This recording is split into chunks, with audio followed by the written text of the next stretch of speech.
Hay canciones que parecen de aquí de toda la vida, pero esconden una historia mucho más grande. Y pocas representan tanto Asturias como Asturias, patria querida. Hoy es el himno oficial del Principado, aprobado en 1984. Pero su origen no está tan claro como parece. Durante años se pensó que era una simple canción popular asturiana, hasta que las investigaciones empezaron a señalar algo inesperado. Parte de su historia apunta directamente a Cuba. Según varios estudios, la letra pudo haber sido escrita por el músico cubano Ignacio Piñeiro, hijo de un asturiano emigrante. La habría compuesto como homenaje a su padre, cuando éste regresó a Asturias para morir en 1926. Y no solo eso.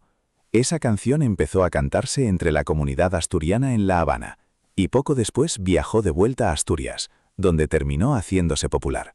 Pero ¿la historia no acaba ahí? La melodía también podría tener raíces en canciones que trajeron mineros de Europa del Este a las cuencas asturianas, lo que convierte al himno en una mezcla única de influencias.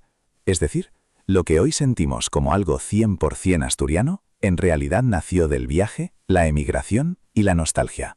Y, un dato curioso, el propio himno se describe muchas veces como un canto de añoranza, porque refleja el sentimiento de los asturianos que estaban lejos de su tierra.